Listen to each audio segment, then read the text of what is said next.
बहुत तेज़ धूप है भाई, यहाँ कुछ दिख भी नहीं रहा है। आज तेज़ धूप में निकल आया हूँ खेतों की तरफ। कुछ लोग खेतों पे काम भी कर रहे हैं और मैं इधर आया हूँ ट्यूबवेल की तरफ। कोई दिख नहीं रहा है, ये ट्यूबवेल पर भी कोई नहीं दिख रहा है। ट्यूबवेल पर कोई नहीं दिख रहा है, धूप बहुत तेज़ है। खजूर के पेड़ हैं जिनकी छाँव में शायद अब तक लोग नहीं बैठते हो, लेकिन हमारे एक भाई साहब ये खजूर की छाँव में ही बैठे हुए हैं और आराम फरमा रहे हैं। और इनसे दो तीन बातें करते हैं, इनका हाल लेते हैं। भैया जी नमस्कार। नमस्कार। भैया जी मैं पूछना चाहूँगा, आपको ये ख्याल कैसे आया कि आप खजूर के पेड़ की छाँव में बैठे हुए हैं? मतलब लोग तो कहते हैं खजूर के पेड़ के नीचे छाँव नहीं मिलती है, तो मतलब आप कैसे बैठे हुए हैं? छाँव तो मिलती है। नहीं तो मतलब आपको ख्याल नहीं आया कि मतलब लोग कहते हैं कि खजूर की पेड़ में छाँव भी नहीं होती है और फल भी बहुत ऊंचाई पर होते हैं, तो मतलब बेकार है खजूर का पेड़ होना, ऐसा मतलब आपको ख्याल आना चाहिए। उन्होंने उस चीज़ का तिरस्कार किया है। अच्छा, लेकिन जैसे पास में देखो बेल का पेड़ भी है और मतलब उस पर छाँव नहीं है, मतलब कि मतलब बेल का है। पत्ते झड़ गए। अच्छा, तो मतलब पत्ते झड़ गए तो वो अनुपयोगी हो गया, मतलब उसका इस्तेमाल। अनुपयोगी नहीं होगा। अच्छा, तो जैसे अनुपयोगी कुछ भी चीज़ नहीं होती। अच्छा, तो जैसे आप खजूर के पेड़ के नीचे आप बैठे हुए हैं तो मतलब आपको छाँव मिल रही है। हाँ, अच्छा, हवा नहीं मिल रही है। छाँव मिल रही है। अच्छा, हवा 20-25 लोग बैठ सकते हैं। अच्छा, हवा नहीं मिल रही है। हवा भी पूर्णतः मिल रही है। अच्छा, गर्मी लग रही है आपको? नहीं। गर्मी नहीं लग रही है, नहीं। तो मतलब आप सुकून महसूस कर रहे हैं। बिल्कुल। अच्छा, तो अपनी बात रखना चाहेंगे आप, क्या कुछ कहना चाहेंगे आप कुछ? मैं यही कहना चाहता हूँ, जीवन में किसी भी चीज़ का हम्म। परित्याग नहीं करना चाहिए। अच्छा, तो जैसे जिन लोगों ने आज तक ये सोच रखा है कि खजूर का पेड़ तो मतलब जो है अनुपयोगी है, उसमें छाँव नहीं होती है और फल भी बहुत ऊंचे पे लगे होते हैं, निरर्थक है, मतलब तो आप इसके बारे में क्या कहेंगे?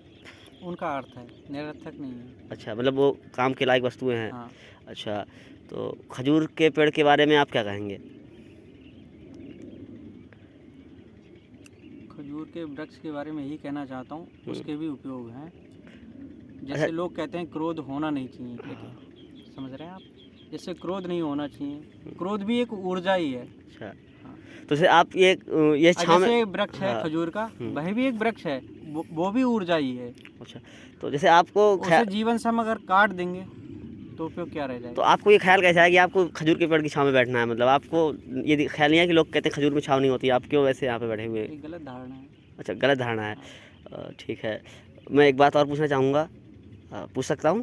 बिल्कुल। जैसे कि यहाँ पर और भी फलदार वृक्ष तो नहीं हैं, ये करीब 4-5 खजूर के ही पेड़ हैं, तो मतलब आपने एक बार भी ये नहीं सोचा कि खजूर के पेड़ के नीचे क्यों बैठना है? लोग मजाक तो नहीं बनाएंगे? बनाने दो मजाक। अच्छा, आपको अपने बारे में सोचना था कि आपको लाभ मिल रहा है, आपको छाँव मिल रही है, आप यहाँ पे बैठ गए। अच्छा, अगर यहाँ पर कोई बड़े फलदार वृक्ष होते तो आप छाँव के लिए खजूर के पास आते? जरूर आते, वृक्ष तो सभी हैं। अच्छा, मतलब इसके लिए आपको मतलब अच्छा होना, वृक्ष से कोई मतलब अच्छा नहीं है। आपको अच्छा होना या बुरा होना से मतलब नहीं है? अच्छा बुरा से कोई मतलब ही नहीं। अच्छा, ठीक है। अच्छा, पानी की अगर मैं बात करूँ तो यहाँ पर पानी का कोई स्रोत नहीं है, पानी पीने की व्यवस्था नहीं है, तो अगर मान लीजिए यहाँ पर थोड़ा सा छोटा सा कोई तालाब होता तो आप पानी उसका पीने के योग्य नहीं होता, मान लिया, ठीक है ना, लेकिन ऐसा होता कि अगर कोई व्यवस्था पानी की नहीं होती तब आप क्या करते? पानी की व्यवस्था हो करनी पड़ती है। अच्छा, तो मतलब आप क्या तालाब का पानी तो पिया नहीं जा सकता, क्योंकि गंदा होता है, अशुद्ध होता है, फिर आप क्या करते? क्या कर सकते हैं, या तो भाई जो आप अभी ट्यूबवेल बता रहे वहीं जा सकते हैं। बिल्कुल सही बात है, आपने बेहतर और जायज़ जवाब दी, क्योंकि हमने इतना गंदगी कर रखी है कि इन तालाबों का जल हमने इतना प्रदूषित कर दिया है कि वो पीने योग्य नहीं रहा है। हालांकि पहले ज़माने के जो लोग होते थे वो नदी या तालाब किनारे ज़मीन में थोड़ा सा दूरी पर एक गड्ढा खोद लेते थे और उसमें चूहा बन जाता था और पानी साफ़ निकल के आता था। हालांकि उसको पीने के लिए बहुत जिगर चाहिए, जो लोगों को में धारणा होती है कि गंदा पानी है, हालांकि वो पीने योग्य रहता है कि वो साफ़ और कुछ छना हुआ जल आता है। बाकी ट्यूबवेल पास में है, वहाँ पर नल भी है और आप वहाँ का पानी पीजिए। बाकी बस ये मैं मजाक के लिए बोल रहा था, बस बाकी बेहतर है, धन्यवाद, खुशी हुई।